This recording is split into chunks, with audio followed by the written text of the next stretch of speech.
اللهم صل على سيدنا محمد يا رب صل وسلم دائما ابدا على حبيبي. مذہبی رہنماؤں نے غلو کیا اور تمام خواہشات سے کنارہ کشی کو دین کا نام دیا.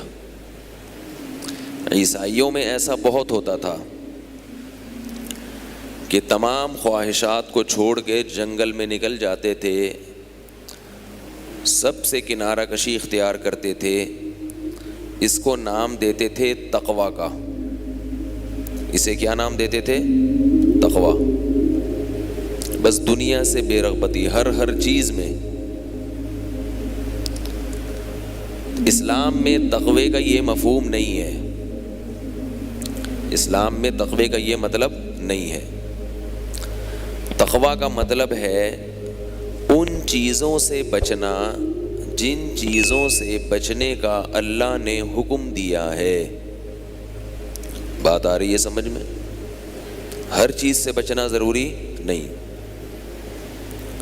بلکہ عجیب بات یہ ہے کہ بعض خواہشات ایسی ہیں کہ ان کی تکمیل کر لینا عبادت ہے. ان خواہشات سے اپنے آپ کو دور رکھنا یہ تقوی کے منافی ہے.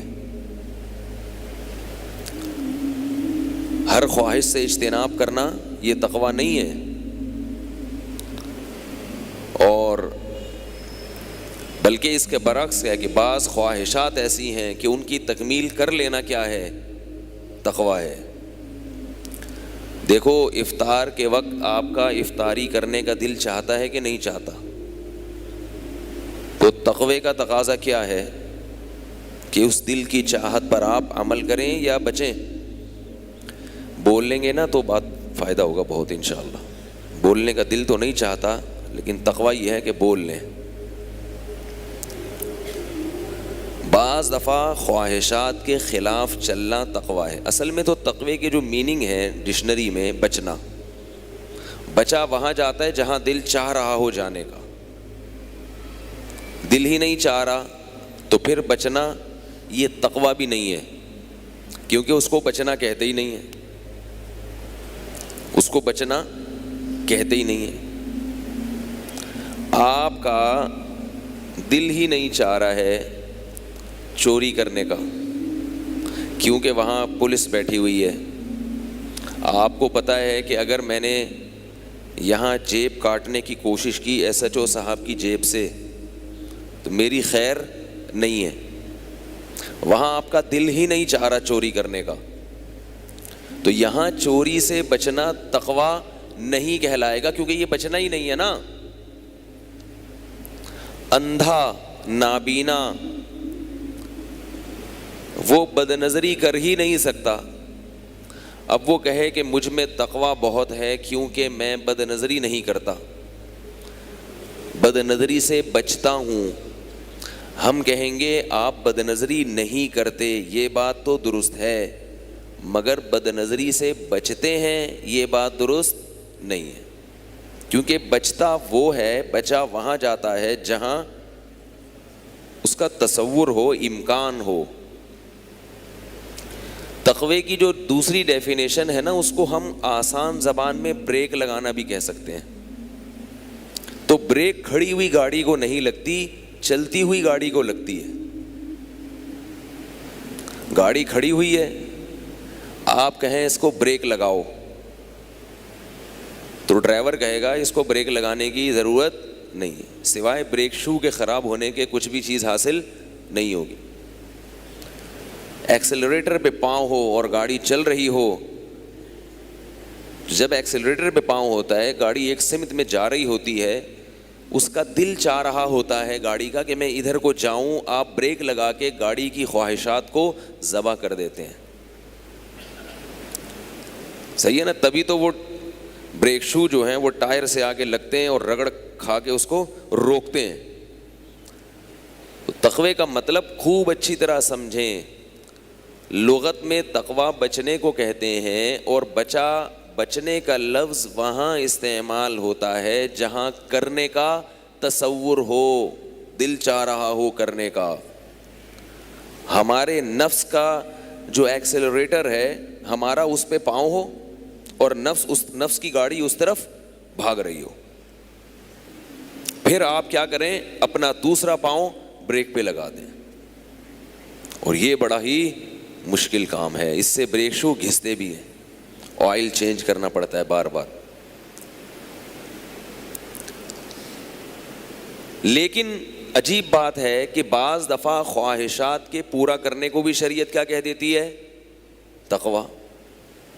حالانکہ تقوی کی لغوی ڈیفینیشن کے یہ خلاف ہے. مثال کے طور پر افطاری کے وقت آپ کا دل چاہ رہا ہے کھانا کھانے کا، پکوڑے کھانے کا، سموسے کھانے کا. دل چاہتا ہے کہ نہیں چاہتا؟ بھائی جس کا دل نہیں چاہتا تو وہ اگلے جمعے کم از کم بیان سننے نہ آئے، کیونکہ ہم نے یہ نارمل لوگوں کے لیے رکھا ہے یہ پروگرام جو ہے نا. افطاری کے وقت ہر شخص کا دل چاہتا ہے کھائے. اب ایسی صورت میں لغت کے اعتبار سے تقوی کیا ہے؟ ڈکشنری کے اعتبار سے تقوی کیا ہے کہ مت کھاؤ. لیکن شریعت کیا کہتی ہے کہ کھا لو. تو پتہ یہ چلا کہ لغت میں جو تقوی کی ڈیفینیشن ہے اور شریعت میں جو تقوی کی ڈیفینیشن ہے اس میں تھوڑا سا فرق ہے. لغت میں تو کہیں گے بچنا، چاہے اچھے کام سے بچنا ہو برے کام سے، وہ جہاں بھی بچیں گے بریک لگائیں گے بس وہ تقوی ہے. شریعت میں کہتے ہیں بچنا بشرطے کہ شریعت نے بچنے کا حکم دیا ہو، اور اگر شریعت نے کرنے کا حکم دیا تو وہ کرنا تقوی ہے، گو کہ وہاں بچا نہیں جا رہا. یہ جو قرآن کے الفاظ ہیں نا آج کل کے جو جدید، میں آؤں گا نہیں جدید پروفیسروں کی پھر ایسی کی تیسی کرنا شروع کر دیتا ہوں میں، یہ لوگ ان الفاظ سے نا بہت گھماتے ہیں، الفاظ کے بکھیڑوں میں ڈال کے نا بہت گھماتے ہیں، ادھر کا ادھر ادھر کا ادھر. جیسے ابھی ایک ہمارے جدید پروفیسر ہیں جن کے پیچھے میں بہت پڑا ہوا ہوں، وہ کیا کہتے ہیں کہ عیسیٰ علیہ السلام زندہ نہیں ہیں. اس پہ انہوں نے ایک قرآن کی آیت سے استدلال کیا ہے، اذ قال اللہ یا عیسیٰ انی متوفیک ورافعک الی. اللہ نے حضرت عیسیٰ سے کہا کہ میں تمہیں وفات دینے والا ہوں اور اپنی طرف اٹھانے والا ہوں. تو انہوں نے کہا دیکھو وفات کا مطلب کیا ہوتا ہے؟ مر جانا. کہتے ہیں نا وہ فلاں کی وفات ہو گئی، متوفا. تو یہ لفظ سے دھوکہ ہے. قرآن میں موت کے لیے جو صریح لفظ استعمال ہوا ہے وہ موت استعمال ہوا ہے. یمیتکم، تمہیں موت دے گا، امیتک، تجھے موت دینے والا ہوں. انک میت وانہم میتون، اے نبی آپ پر بھی موت آئے گی اور ان لوگوں پر بھی موت آئے گی. ثم یمیتکم، اللہ تمہیں موت دیتا ہے. ثم یحییکم، اللہ تمہیں زندہ کرتا ہے. توفا کا اصل مطلب موت دینا ہے ہی نہیں. یہیں سے کہاں گڑبڑ شروع کر دی، ڈنڈی مارنا شروع کر دی پروفیسر صاحب نے لمس یونیورسٹی کے. انی متوفی کا، میں تجھے وفات دینے والا ہوں. اب وفات کا مطلب سمجھیں عربی میں کیا ہے. اردو میں آپ نے یہ لفظ سنا ہے وفا ہے بھائی. وفا کسے کہتے ہیں؟ چکانا، پورا پورا بدلہ چکانا. توفا وصول کرنا. توفا کسے کہتے ہیں؟ کسی کو وصول کر لینا. ایک ہوتا ہے جیسے کروما، اس کا مطلب ہے عزت دار ہونا. اکرما، عزت دینا. تو عربی میں نا الفاظ کی چینجنگ سے اس طرح سے معنی میں چینجنگ پیدا ہوتی ہے. تو وفا یا اوفا اس کا مطلب چکانا، بدلہ چکانا، یہ کسی کو دے دینا اس کا حق. اور توفا وصول کر لینا. اب چونکہ میت میں بھی بندہ وصول ہو جاتا ہے اس لیے اس کو بھی قرآن نے مجازاً توفا سے تعبیر کیا. اور بعض دفعہ آپ کسی کی باڈی کو اپنی طرف لے آئیں اس کو بھی کیا کہتے ہیں؟ وصول. تو اللہ نے حضرت عیسیٰ کے بارے میں یہ ہرگز نہیں کہا کہ اے عیسیٰ میں تجھے موت دینے والا ہوں. اللہ نے کہا ایسا متوفی کا، میں تجھے اپنی طرف وصول کرنے والا ہوں، لینے والا ہوں اپنی طرف۔ اب اس میں دونوں احتمال ہیں کہ یہ لینا کسی کو موت دے کے بھی ہو سکتا ہے اور یہ لینا کسی کی زندگی میں بھی ہو سکتا ہے۔ دوسری آیت سے قرآن سے پتہ چلتا ہے اور احادیث سے کہ یہ موت والا لینا مراد نہیں تھا، یہ باڈی سمیت وصول کرنا ہے۔ لفظ کے دو مطلب ہیں، دونوں مطلب اس کے نکلتے ہیں، باڈی سمیت لے لینا بھی اور صرف کسی کی روح کو قبض کر لینا بھی، اور یہ دونوں مطلب قرآن میں استعمال ہوئے ہیں۔ اللہ یتوفی الانفس حین موتہا، فرمایا اللہ موت کے وقت بھی تمہارے نفس کو وصول کر لیتا ہے۔ اب بات سمجھنا اچھی طریقے سے جو میں بتانا چاہ رہا ہوں، اللہ موت کے وقت تمہارے نفس کو وصول کر لیتا ہے۔ یتوفا کا لفظ استعمال کیا، اگر یتوفا کا مطلب موت ہوتا تو پھر اللہ موت کے وقت کا لفظ ذکر تھوڑی کرتے۔ کیا کریں یار، کیسے سمجھائیں؟ دیکھو میں دوبارہ آیت پڑھتا ہوں، میں بس یہ موضوع زیادہ نہیں لمبا لے کے چلوں گا، جو اصل موضوع ہے اسی پر آ رہا ہوں ابھی۔ اللہ یتوفی الانفس حین موتہا، اللہ کسی نفس کو وصول کر لیتا ہے اس کی موت کے وقت۔ اگر وصول کرنے کا مطلب موت ہی ہوتا تو یہ موت کے لفظ کا 2 دفعہ تکرار نہیں ہو گیا؟ پھر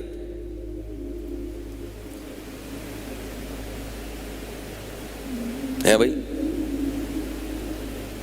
تو یہ موت کے لفظ کا پھر 2 دفعہ ایک ہی جملے میں تکرار ہو گیا، جس کا کوئی فائدہ نہیں ہے۔ تو پتہ چلا یتوفا کا مطلب الگ ہے، موت کا مطلب الگ ہے۔ اللہ بتا رہے ہیں موت کے وقت ہم تمہارے نفس کو وصول کر لیتے ہیں، نفس سے مراد ہے روح، یعنی ہم کیا کرتے ہیں، بندے کو وصول کر لیتے ہیں۔ پتہ چلا موت ایک الگ چیز ہے، وصولی ایک الگ چیز ہے، وہ الگ بات ہے۔ کبھی وصولی سے پورا بندہ لے لیا تو موت ہی مراد ہوتی ہے، صرف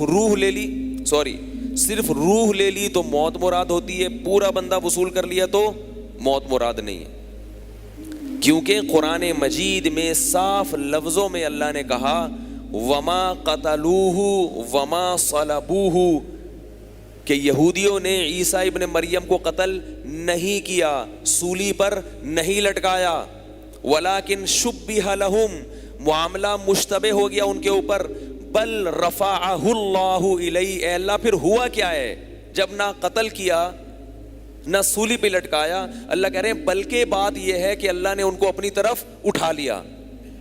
اس سے زیادہ بھی کوئی واضح آیت ہو سکتی ہے حضرت عیسیٰ کے آسمان پہ جانے کے؟ اور غامدی صاحب یہ کہتے ہیں کہ قرآن میں کہیں بھی اس کا تذکرہ نہیں ملتا، لفظی ترجمہ بھی نہیں پتا بیچارے کو۔ وہ کہتے ہیں رفع جو ہے نا، رفع اس کا مطلب ہے کہ بعض لوگ یہ کہتے ہیں کہ اس کا مطلب ہے اللہ نے اونچا مقام دے دیا۔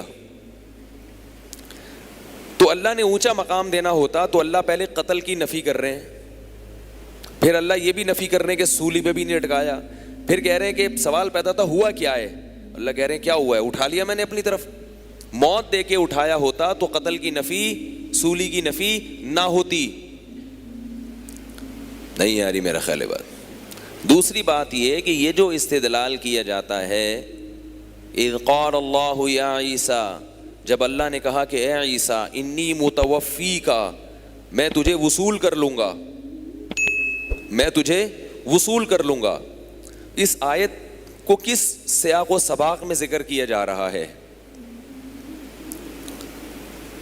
یہودی حضرت عیسیٰ کو قتل کی دھمکیاں دے رہے تھے، اللہ نے کہا کہ میں تمہیں اپنی طرف وصول کر لوں گا، ورافعک الیہ، اپنی طرف اٹھا لوں گا، ومطہرک من الذین کفروا، اور کافروں سے پاک کر دوں گا، بچا لوں گا۔ تو اگر موت دے کے اپنی طرف اٹھانا تھا تو یہ جملہ تسلی کا ہوا؟ پھر بھائی ایک بندہ آپ کے پاس آیا، اس کے قریب کوئی دوسرا آیا اس کو قتل کرنے کے لیے، آپ کہہ رہے ہیں بے فکر رہے، بے فکر رہ، میں تجھے اپنی طرف بلا لوں گا اور تجھے ان سے بچا لوں گا۔ آپ کہتے ہو کیسے بچا لو گے؟ بولتے موت دے کے، جب مر جاؤ گے تو بچ جاؤ گے ان سے۔ تو کہتے وہ بھی تو یہی کام کرنے آ رہے ہیں۔ اتنی بھی سینس نہیں ہے کس میں لمس یونیورسٹی کے پروفیسر میں اور لوگوں کو بیٹھ کر میڈیا پہ الو بنایا جا رہا ہے. اور ہمارے جو یونیورسٹیوں کا طبقہ ہے جو دین سے بالکل جاہل ہے, جن کو علماء کی اتباع کرتے ہوئے شرم آتی ہے, حیا آتی ہے, وہ ان کے پیچھے بھاگ رہے ہیں, اپنے بنیادی عقائد سے ہٹ رہے ہیں, الٹے لٹکے ہوئے ہوگے قیامت کے دن. بتا رہا ہوں میں, اسلام میں جو بیسک عقائد ہیں ان پہ کوئی کمپرومائز نہیں ہے. ابھی ایک نئی فلم بھی آئی ہے مارکیٹ میں ان کی, وہ یہ آئی ہے کہ نبی صلی اللہ علیہ وسلم جسم کے ساتھ معراج پر نہیں گئے, خواب تھا وہ, اور اس کے لیے انہوں نے قرآن کا لفظ پکڑا ہے وما جعلنا الرؤیا التی, کہتے ہیں رؤیا خواب کو کہتے ہیں, رؤیا خواب کو بھی کہتے ہیں. رؤیا کے لغوی معنی خواب نہیں ہے, رؤیت دیکھنے کو کہتے ہیں, دیکھنے کو. یہ ہے نہیں رؤیت ہلال کمیٹی, ہلال دیکھنے کی کمیٹی. رؤیت کسے کہتے ہیں؟ دیکھنے کو, جس کا اطلاق مطلق دیکھنے پر بھی ہوتا ہے اور خواب پر بھی ہوتا ہے. اب یہاں خواب مراد ہے یا حقیقت میں دیکھنا مراد ہے؟ تو یہ قرآن سے ہی ہمیں پتہ چل جاتا ہے. دو آیتیں اس وقت سرسری, میں نے یعنی سرسری طور پر دو آیتیں آپ غور کریں گے نا, میں اس لیے کہہ رہا ہوں کہ سرسری غور سے ہی بہت سی چیزیں سمجھ میں آ جاتی ہیں, اور محترم مطالعہ کر کے بھی غلط باتیں کر رہے ہوتے ہیں. علم کا یہ حال ہے. اس سے معلوم ہوتا ہے کہ محترم کے پاس مطالعے کی کمی نہیں ہے, جان بوجھ کر ایک سازش کے تحت ان کو میڈیا پہ بٹھایا گیا ہے تاکہ صدیوں سے جو چیزیں مسلمانوں میں اتفاقی چلی آ رہی ہیں, جن میں کبھی دو رائے نہیں ہوئی, ان آراء میں اختلاف ڈالا جائے. یا اگر کوئی ضعیف قول کسی فقیہ نے کہہ دیا, مفسر نے کہہ دیا, جس کو امت نے مسترد کر دیا تھا, اس کو دوبارہ اٹھا کے امت میں فتنہ برپا کیا جائے. تو یہ جو قرآن نے کہا کہ نبی ہم نے آپ کو جو رؤیا دکھایا, یعنی جو چیز ہم نے آپ کو دکھائی, یعنی معراج, تو اس رؤیا کے لفظ سے وہ کیا کہتے ہیں کہ یہ کیا ہے؟ خواب ہے. نبی صلی اللہ علیہ وسلم حقیقت میں آسمان پہ نہیں گئے, بلکہ کیا آیا تھا؟ خواب آیا تھا.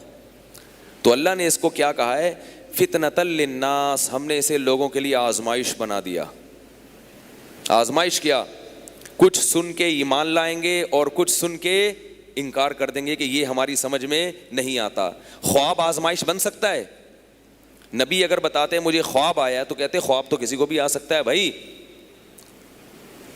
خواب تو مصر کو بڑا زبردست آ گیا تھا, خواب تو فرعون کو بھی آیا تھا کہ میری سلطنت میں ایک بچہ پیدا ہونے والا ہے جو میری سلطنت کو الٹ دے گا, اور سچا خواب تھا وہ. نہیں آ رہی میرے خیال بات. تو یہ خواب نہیں تھا. اگر خواب ہوتا تو اللہ اس کو اتنی بڑی آزمائش بولو نہ بتاتے.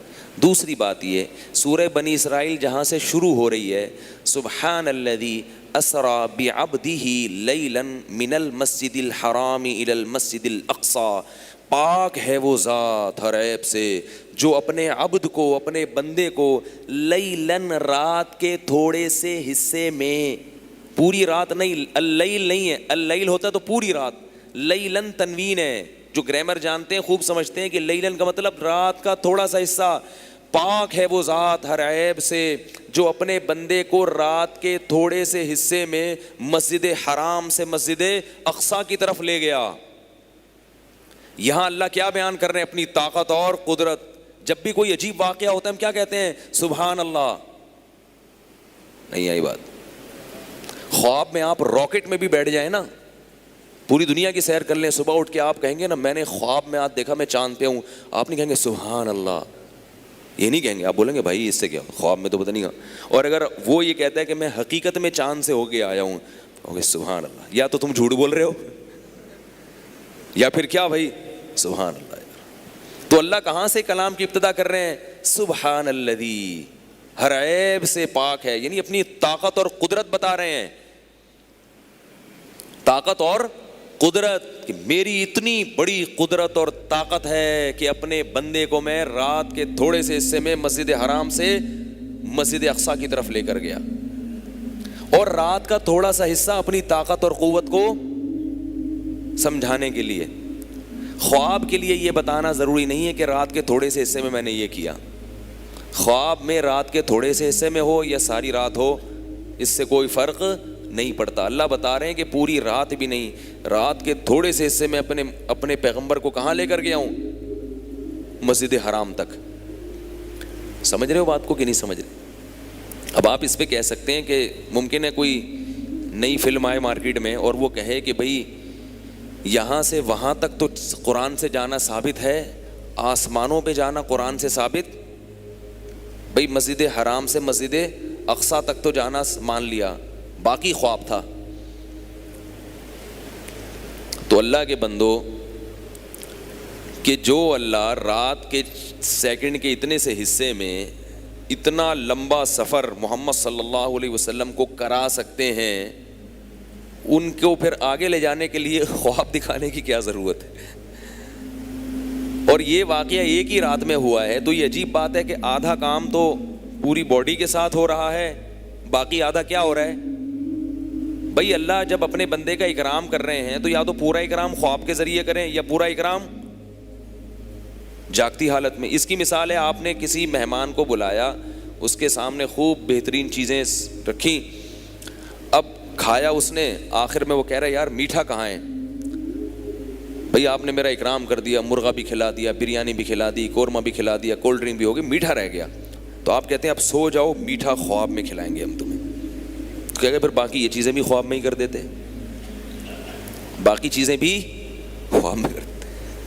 اگر تمہیں اتنا کنٹرول ہے تو یہ عجیب بات ہے کہ رات کے آخری حصے میں اللہ کہہ رہے اپنے بندے کو میں لے کر گیا. یہاں کہیں بھی نہیں کہ خواب میں لے کر گیا ہوں. سبحان الذی اسری بعبدہ لیلا من المسجد الحرام الی المسجد الاقصی الذی بارکنا حولہ لنریہ من آیاتنا, تاکہ ہم اپنے بندے کو اپنی بڑی بڑی نشانیاں دکھائیں. تو بھائی یہ سمجھ میں آنے والی چیزیں نہیں ہیں مارکیٹ میں جو آ رہی ہیں نا آج کل. یوٹیوب پہ ہر بندہ بیٹھا ہوا ہے, فیس بک پہ کوئی بھی اپنی بس ویڈیو آڈیو کلپ بنا کے لوگ پھینک رہے ہیں. ہاتھ جوڑ کے کہتا ہوں مجھے کوئی مسلک پرستی کا شوق نہیں ہے, نہ مجھے کوئی تعصب ہے. مذاہب اربعہ کے کو جب تک فالو کرتے رہو گے, ان چاروں اماموں کو, اس وقت تک خیر میں رہو گے. زیادہ سے زیادہ اگر غلطی ہوگی تو ایک اجتہادی خطا ہوگی جس میں کسی بڑے مجتہد کا قول ہوگا. اتنی بڑی خطا نہیں ہوگی کہ بالکل ہی آؤٹ ہو جاؤ. لیکن ان مذاہب اربعہ سے نکل گئے تو پھر بریکیں فیل ہیں, پھر بریکیں فیل ہیں. ہر شخص قرآن و حدیث کا لیبل لگا کے تمہیں کہاں سے کہاں لے جائے گا. تو جب بھی کوئی آیا کرے نا تو آپ اس سے پوچھو ان چاروں ائمہ میں سے کسی کا اس پہ قول ہے, فتویٰ ہے. اگر وہ کہے نہیں ہے تو آپ بولو بھائی ان کی عقل آپ کی عقل سے زیادہ تھی. وہ کہے گا کہ نہیں ہم قرآن و حدیث کو ماننے کا ہمیں حکم ہے, ہمیں ائمہ کو فالو کرنے کا حکم نہیں ہے. تو بولو قرآن و حدیث وہ لوگ ہم سے زیادہ سمجھتے تھے. دیٹس آل, ختم ہو گئی بات. ایک چھوٹی سی بات کر کے یہ ٹاپک کمپلیٹ کر کے پھر اپنے موضوع کی طرف چلتا ہوں. دیکھو اسلام میں جو پہلا فرقہ پیدا ہوا ہے وہ قرآن و حدیث کے نام پہ پیدا ہوا ہے, خوارج. وہ بڑے عبادت گزار بھی تھے اور قرآن کی آیتیں پڑھا کرتے تھے دلیل میں. اس فتنے سے اللہ نے بچایا کس کو؟ جنہوں نے صحابہ کو آنکھیں بند کر کے فالو کیا ہے. آئی بات سمجھ میں؟ اب ایک فرقہ پیدا ہوا, اس نے کہا کہ اللہ کو دیکھنا ممکن نہیں ہے, اللہ کی زیارت قیامت کے دن نہیں ہوگی کیونکہ وہ تو عقل سے بالاتر ہے. لا تدرکہ الابصار, قرآن کی آیت پڑھی کہ نگاہیں اس کا تعاقب نہیں کر سکتی. تو پتہ چلا نہ دنیا میں کر سکتی ہیں نہ آخرت میں. صحابہ کا عقیدہ کیا تھا کہ آخرت میں اللہ کی زیارت ہوگی.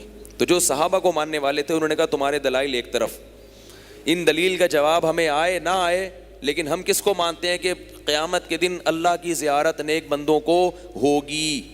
ختم. یہ کیسا قرآن ہے جو صحابہ کو سمجھ میں نہیں آ رہا. پھر یاد رکھو صحابہ پہ معاملہ آ کے رکتا نہیں ہے.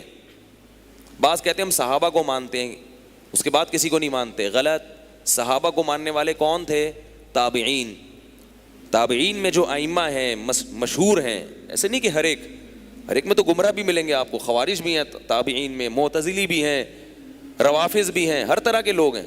تابعین میں جو اہل سنت والجماعت کے امام سمجھے جاتے ہیں, جن کے فتاویٰ کو فالو کیا جاتا ہے, حدیث میں جن کو امام سمجھا گیا ہے, پھر ہم ان کو فالو کرتے ہیں, پھر ان کے شاگردوں کو فالو کرتے ہیں, پھر امت نے جن پر اعتماد کیا. امام بخاری کو ہم کیوں مانتے ہیں محدث؟ امت نے کہا. ورنہ ہمارے پاس کوئی قرآن و حدیث سے دلیل ہے کہ امام بخاری محدث ہیں بھائی؟ لیکن امام بخاری کو ہم فقہا میں شمار نہیں کرتے کیونکہ امت نے ان کو فقہا میں شمار نہیں کیا. اس کی سب سے بڑی دلیل یہ ہے کہ کہیں بھی فقہی مسئلے پر بحث ہوتی ہے کتابوں میں، اس میں امام بخاری کا تذکرہ نہیں ہوتا. امام ترمذی امام بخاری کے شاگرد ہیں. جب بھی کوئی حدیث بیان کرتے ہیں جس میں کوئی اختلافی مسئلہ ہوتا ہے، اس میں ابو حنیفہ کا قول ذکر کریں گے اہل کوفہ کے نام سے یا امام حنیفہ کے نام سے، عبداللہ بن مبارک کا قول ذکر کریں گے، امام احمد کا، امام شافعی کا. اپنے استاذ امام بخاری کا قول ذکر نہیں کرتے کیونکہ وہ جانتے ہیں کہ ان کو حدیث میں شہرت ہے. قرآن و حدیث سے جو مسائل نکالنے کا فن ہے اس میں اللہ نے ان کو شہرت اور مہارت نہیں دی. تو امت نے حدیث میں امام بخاری پر اعتماد کیا. فقہ میں کس پر اعتماد کیا ہے؟ چاروں ائمہ پر. تو اب اگر کوئی کہے نا دلیل کیا ہے، دلیل تو پھر محدثین کی بھی کوئی نہیں ہے ہمارے پاس. تو اس لیے آپ قرآن و حدیث کو فالو کریں، مگر قرآن و حدیث کی وہ فہم جس پر صحابہ تابعین چلے، ائمہ اربعہ چلے. سمجھ رہے ہو بات کو؟ ان کو فالو کرنا پڑے گا. خیر میں اصل موضوع کی طرف آتا ہوں، کہاں سے کہاں بات نکل گئی. تو میں یہ عرض کر رہا تھا کہ جو تقویٰ ہے نا، تقویٰ لغت میں تو کہتے ہیں بچنے کو، لیکن شریعت میں تقوی کا کیا مطلب ہے؟ کہ جہاں اللہ نے بچنے کا حکم دے دیا وہاں بچنا، اور جس کام کو اللہ نے کرنے کا حکم دے دیا وہ کام کرنا. تو میں یہ عرض کر رہا تھا بعض دفعہ کام کا دل چاہ رہا ہوتا ہے اور اس کو کرنا پھر بھی تقویٰ ہوتا ہے. تو افطاری کے وقت آپ کا دل چاہ رہا ہے افطاری کرنے کا، تقوی کا تقاضا بھی کیا ہے؟ بولو نا بھائی، افطاری کر لو.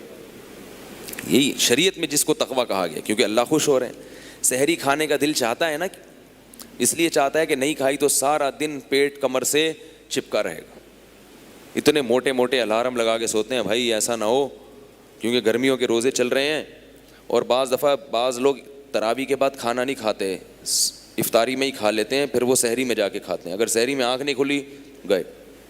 اور یاد رکھو سحری میں اگر آنکھ نہ کھلے تو روزہ پھر بھی فرض ہے. آپ روزہ چھوڑ نہیں سکتے کہ یار اب تو بڑی پرابلم ہو گئی ہے، رکھنا پڑے گا. اور کوئی بھی نہیں مرتا، بھوک کا کوئی نقصان نہیں ہے. جو ڈاکٹر حکیم کہے نا بھوکا رہنے سے نقصان ہوتا ہے، اس کو میرے پاس لاؤ. بھوکا رہنے کا صحت کو کوئی نقصان نہیں ہے، فائدے ہی فائدے ہیں. آپ کا جگر بہت اچھا ہو جاتا ہے، کام کرنے کے لائق ہو جاتا ہے.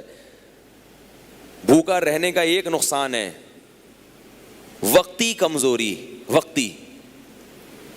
وقتی سمجھتے ہیں؟ ٹیمپریری کہتے ہیں نا وقتی کو. بعض دفعہ کوئی لفظ میں الٹا بھی کہہ دیتا ہوں. تو وقتی کمزوری، ویکنیس، تھوڑے سا مرجھایا ہوتا ہے آدمی. تو وہ وقتی کمزوری کتنی ہی لمبی ہو جائے، 2 نوالے کھاؤ گے وہ چند سیکنڈ کے اندر وہ ختم.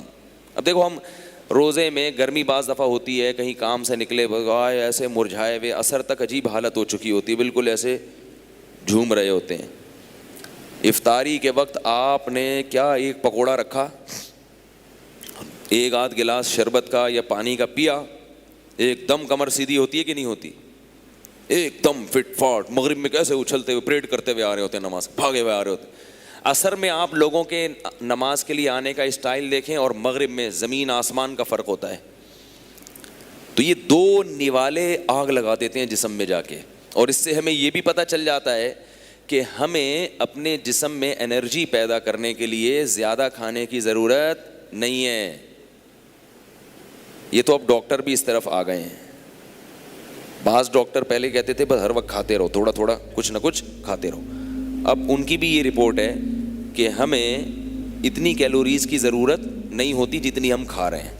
بہت تھوڑا کھا کے بہت اچھا چل سکتے ہیں. اور یاد رکھو انسان کو اللہ نے شاید بنایا ہی بھوکا رہنے کے لیے. کچھ نہ کچھ بھوک ہر وقت لگتی رہے اس کو، پھر سیٹ رہے گا وہ. تو یہ روزے سے عادت ڈالو کم کھانے کی. تو ہمارا دل چاہتا ہے کھانے کا، ہم کھا لیتے ہیں اور ہمیں کیا ملتا ہے اس کھانے پہ؟ ثواب. سحری میں ہمارا دل چاہتا ہے کھانے کا، کیونکہ نہیں کھایا تو بڑے پرابلم آئے گی.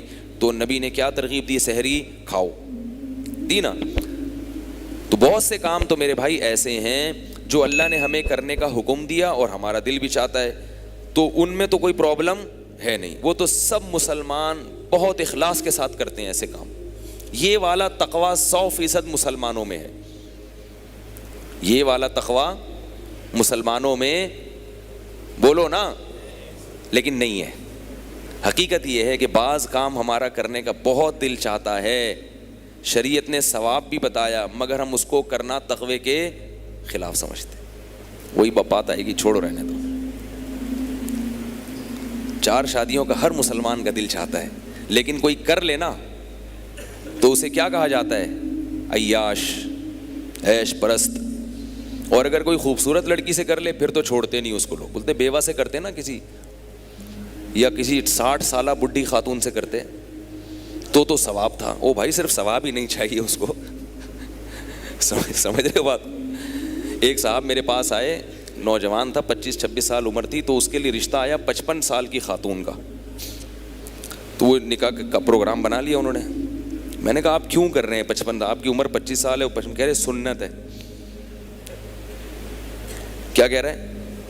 میں نے کہا اللہ کے بندے اپنی جان پر کیا کرو، رحم کرو. وہ نبی صلی اللہ علیہ وسلم کا حوصلہ تھا کہ انہوں نے 40 سالہ بیوہ سے 2 دفعہ بیوہ ہوئی تھی ان سے نکاح کیا. میں نے کہا اگر آپ نے ایک اور کرنی ہے تو پھر تو ٹھیک ہے، اس سے کر لو. ایک رہے گی ثواب کے لیے، ایک اپنی خواہش کے لیے تاکہ حرام سے بچو. اور اگر ایک ہی کرنی ہے تو پھر یہ مطلب شکر ہے مجھ سے مشورہ لے لیا انہوں نے، کیونکہ جب وہ 55 سال کی خاتون سے نکاح کرتے 25 سال کا جوان آدمی تو تھوڑے 5 سال میں وہ 55 کا ہو جاتا. لوگ کہتے کہ آپ شناختی کارڈ میں 30 کے ہیں، ویسے کتنے کے ہیں؟ ٹھیک ہے، مر جاؤ گے. میں نے کہا اور پھر محبت نہیں ہوگی اس سے تو اس کے حقوق کیسے ادا کرو گے؟ تو یہ مطلب نہیں ہوتا تقوی کا. ٹھیک ہے نا. نکاح میں تو اللہ نے فرمایا فَانْكِحُوا مَا طَابَ لَكُمْ، جو تمہیں پسند آئے ان سے نکاح کرو. تو پسند آ رہی ہے تو ٹھیک ہے، چاہے 55 کی کیا 60 کی بھی ہو، اگر پسند آ رہی ہے. پسند نہیں آ رہی تو پھر یہ سوچو کہ میں کیوں کر رہا ہوں. اگر ثواب کے لیے کر رہا ہوں تو بھائی ثواب کے علاوہ بھی نکاح سے بہت ساری چیزیں مقصود ہوتی ہیں. اولاد بھی چاہیے ہوتی ہے. 55 سال والی کی اولاد تو نہیں ہوگی نا، پھر کیا کرو گے مستقبل میں جب اولاد نہیں ہوگی؟ بڑھاپا کیسے گزارو گے؟ اور اولاد کے بھی بڑے فضائل ہیں. دوسرا، اپنے آپ کو حرام خواہش سے کیسے بچاؤ گے؟ بازار میں نکلو گے ہر طرح کی چیزیں نظر آئیں گی، تو بیوی کے پاس آؤ گے تو کیا بولو گے؟ بھائی یہ یار وہ جو ہے نا، نہیں دل پھر مائل نہیں ہوگا، گناہوں میں پڑ جاؤ گے. ایسا ہوا ہے، بہت سے لوگ کرتے ہیں ایسے. تو شکر ہے مشورہ لے لیا تھا. تو حلال چیز جو ہے نا، بعض دفعہ کسی کام کا دل بھی چاہتا ہے اور اللہ کہہ بھی رہے تھے کر لو. اب کیا ہے کہ آپ کو میں 2 ٹوک باتیں کرنے کا عادی ہوں، اگر آپ ناراض نہ ہو. آپ کو آفس میں کوئی لڑکی پسند آ رہی ہے، اس سے آنکھ مٹک کے مت کرو، اس سے شادی کر لو. بعض لوگ یہ کہتے ہیں کہ وہ تو لڑکیاں پسند آتی ہیں تو یہ تو حرام خواہش پیدا ہوتی ہے، تو حرام خواہش پوری کرنے کے لیے شادیاں رچائی جا رہی ہیں. تو بھائی جب اس سے نکاح کر لیا تو وہ حرام نہیں رہی نا. دیکھو اگر تمہیں کوئی پسند آئے گی آفس میں، اگر تم شادی نہیں کرو گے تو وہ کیا کرو گے؟ پھر اس سے تم دوستیاں کرو گے. اگر تم نہیں کرو گے تو کوئی اور کر دے گا، کیونکہ تمہیں پسند آ رہی ہے، اس کا مطلب اٹریکشن ہے اس میں، تو کوئی اور گناہ کرے گا. تو تم اگر اس سے شادی کر لو گے تو تمہاری حلال خواہش بھی پوری، تم بھی گناہ سے بچ گئے، اس لڑکی کو بھی گناہ سے بچا لیا، اور کسی اور شخص کو بھی گناہ سے بچا لیا کہ اگر تم نکاح نہ کرتے تو وہ دوستیوں میں پڑ جاتا. تو فائدے ہی فائدے ہیں کہ نہیں ہیں؟ اب اتنی کامن سینس کی باتیں ہیں لیکن پبلک کی سمجھ میں نہیں آتی ہیں. تو کوئی بات نہیں، جیسے چل رہے ہیں چلتے رہیں. تو تقویٰ کسے کہتے ہیں؟ اللہ کے احکام کو. بولو بھائی، یہ میں جان کر ٹاپک لاتا ہوں، یہ نہ سمجھو کہ مجھ پہ یہ مسلط ہو گیا ہے. ہاں، بعض لوگ مجھے تانا دیتے ہیں کہ یار آپ سے برداشت نہیں ہے، پھر لے آتے ہیں. یہ جان بوجھ کر لاتا ہوں میں، معاشرے کی ضرورت ہے. سمجھ رہے ہو؟ اتنا بیوقوف نہیں ہوں کہ ایک چیز میرے اوپر. اور مجھے یہ بھی پتا ہے کہ بہت سے لوگوں کو یہ ٹاپک بہت ناپسند ہے، اس کے باوجود میں اس ناپسندیدہ ٹاپک پہ بات، حالانکہ ہے کتنا پسندیدہ ہے کتنا پسندیدہ، پھر بھی لوگ کیا کہتے ہیں؟ ناپسند. تو وہ ایک ہمارے دوست ہیں UK میں، وہ ان کی کوئی کولیگ تھی، تو وہ میرے پاس فون آتے تھے، یار یہ مسئلہ ہے یار یہ. میں نے کہا بھائی شادی کر لے یار. کہنے فلپینی ہے، میں کہاں سے شادی کروں گا اس سے. میں نے کہا مسلمان کرنے میں کتنا ٹائم لگتا ہے؟ تو مسلمان کیا، شادی ہو گئی، 3-4 سال ہو گئے. دیکھو گناہ سے اس کو بھی بچا لیا, خود بھی بچ گئے, تو اس میں کیا جا رہا ہے؟ نہیں کرو گے تو وہ بھی گناہ میں مبتلا ہوگی, کسی دوسرے مسلمان کو بھی خراب کرے گی. تو بعض چیزیں ایسی ہیں کہ ہمارا دل, اولاد سے محبت کا دل چاہتا ہے کہ نہیں چاہتا؟ تو شریعت نے روکا ہے ہمیں اس سے. بیوی سے محبت کا دل چاہتا ہے کہ نہیں چاہتا؟ تو شریعت نے روکا ہے اور عبادت قرار دے دیا. ماں باپ سے محبت عبادت. پیسے کمانے کا دل چاہتا ہے کہ نہیں چاہتا؟ تو اللہ نے کہا کماؤ بھائی, نہیں کماؤ گے تو کیا ہوگا؟ بھیک مانگو گے, لوگوں کے سامنے ہاتھ پھیلاؤ گے. مشرکین مکہ جب حج کرنے جاتے تھے تو زیادہ راہ نہیں لے کے جاتے تھے, کہتے تھے ہم اللہ کے گھر جا رہے ہیں, اللہ پہ توکل کر کے جائیں گے, اللہ کھلائے گا, اللہ پلائے گا. پھر جب چوڑے میں آتے تھے نا تو بھیک مانگنا شروع کر دیتے وہاں جا کے. تو اللہ نے فرمایا وَتَزَوَّدُوا, جب حج کرنے جاؤ زاد راہ لے کے جاؤ, فَإِنَّ خَيْرَ الزَّادِ التَّقْوَىٰ, اس لیے کہ سب سے بہترین ذات تقویٰ ہے. کیا مطلب؟ وہاں جا کے لوگوں کے سامنے ہاتھ پھیلانے کا گناہ, اس سے بچنا سب سے بہترین زاد راہ ہے. تو اللہ کو یہ پسند نہیں ہے کہ لوگوں کے سامنے ہاتھ پھیلاؤ. تو کوئی اس نیت سے کماتا ہے کہ میں کسی کے سامنے ہاتھ نہ پھیلاؤں, یہ بہت بڑی نیکی ہے. رمضان میں نا پتہ ہوتا ہے کہ میرے پاس لوگ زکوٰۃ اور صدقات کی کچھ رقمیں بھیجتے ہیں غریبوں کو دینے کے لیے.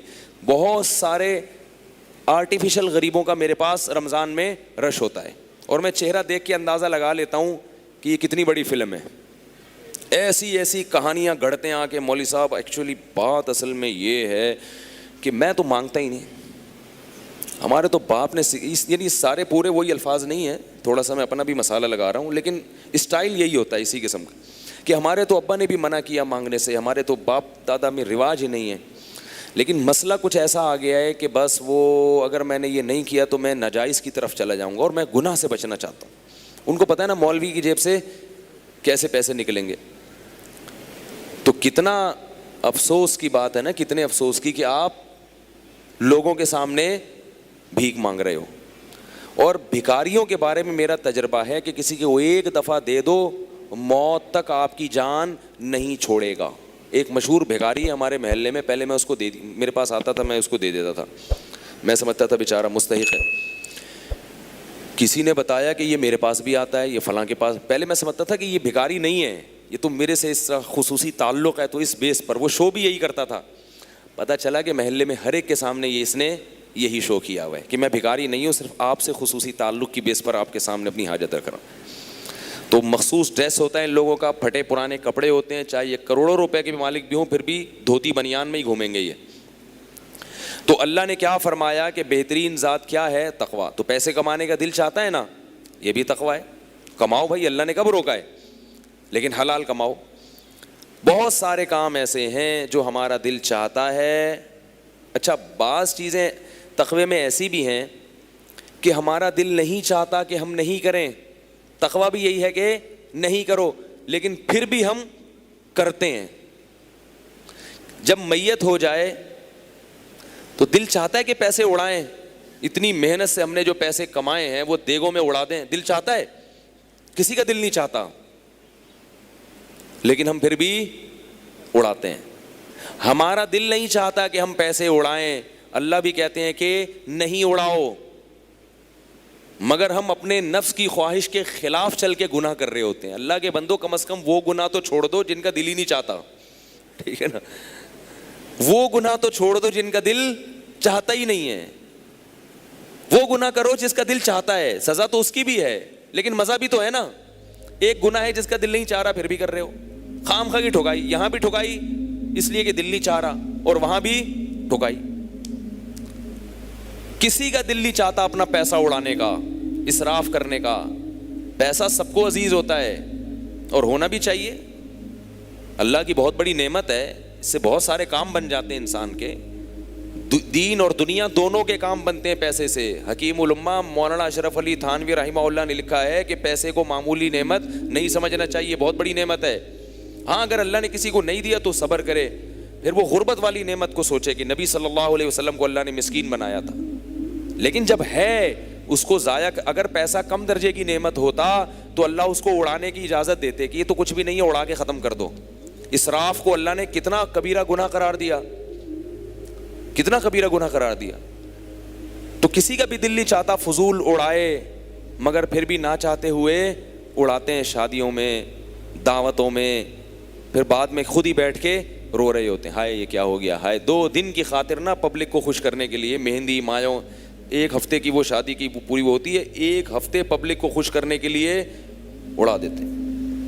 میں ایک صاحب کو جانتا ہوں, 5 سال کے لیے انگلینڈ گئے, بڑی مشکل سے, بے روزگار گھوم رہے تھے یہاں پہ. انہوں نے کہا یار یہاں تو پیسہ نہیں ہے کہ یو کے نکلو. الٹے سیدھے جعلی والی کاغذات بنا کے کہاں نکل گئے, یو کے. 5 سال انہوں نے ہوٹل میں ملازمت کر کے خرکار کی طرح کمایا ہے.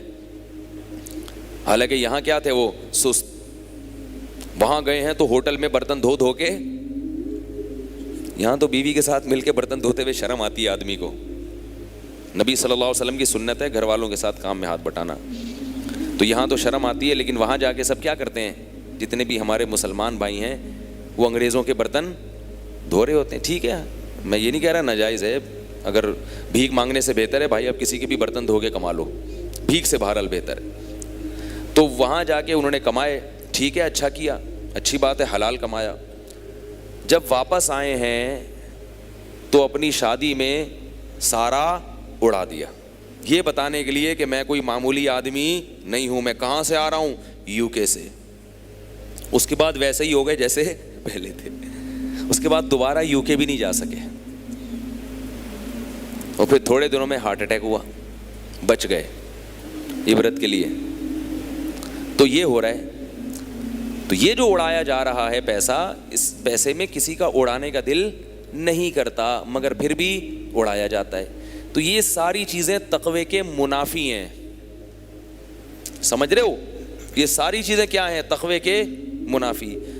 اور اصل بات پتہ ہے کیا ہے, ان تمام چیزوں کے پیچھے دیکھنے میں یہ لگ رہا ہوتا ہے کہ خواہش نہیں ہے, لیکن حقیقت میں خواہش ہوتی ہے. پیسے اڑانے کا کسی کا دل نہیں چاہتا, لیکن جب اڑا رہا ہوتا ہے تو اس وقت چاہ رہا ہوتا ہے. سمجھ رہے ہو, حالانکہ پتا ہوتا ہے کہ چوڑے میں آنے والا ہوں میں, لیکن پھر بھی جیسے ہیروئن پینے کا کسی کا دل نہیں کرتا, لیکن جب ہیروئن چاہیے ہیروئن پی رہا ہوتا ہے تو اس وقت دل کر رہا ہوتا ہے. تو سارا معاملہ کہاں کے ختم ہوتا ہے, اپنے نفس کی خواہشات کو لگام دینا. جس شخص میں یہ ملکہ پیدا ہو گیا کہ وہ اپنے نفس پہ قابو کر لے, اپنی خواہشات پہ کنٹرول کر لے, وہ دنیا میں بھی کامیاب اور آخرت میں بھی کامیاب. ہمارے اندر سب سے بڑا عیب جو ہے وہ یہ ہے کہ ہم اپنی خواہشات کو لگام نہیں دے سکتے. ہم کہتے ہیں کہ میرا جو دل چاہے گا میں وہ کروں گا. ہاں بعض دفعہ دل چاہتا ہے, معاشرہ اجازت نہیں دیتا تو معاشرے سے نہیں لڑتے. تو خواہشات پہ, اور زیادہ تر گناہ تو وہی ہیں, یہ تو چند ایک چیزیں ہیں کہ دل بھی چاہتا ہے اللہ بھی خوش ہوتے ہیں, لیکن زیادہ تر گناہ تو وہ ہیں کہ جن کا کرنے کا دل چاہتا ہے مگر اللہ وہ گناہ کرنے نہیں دیتے.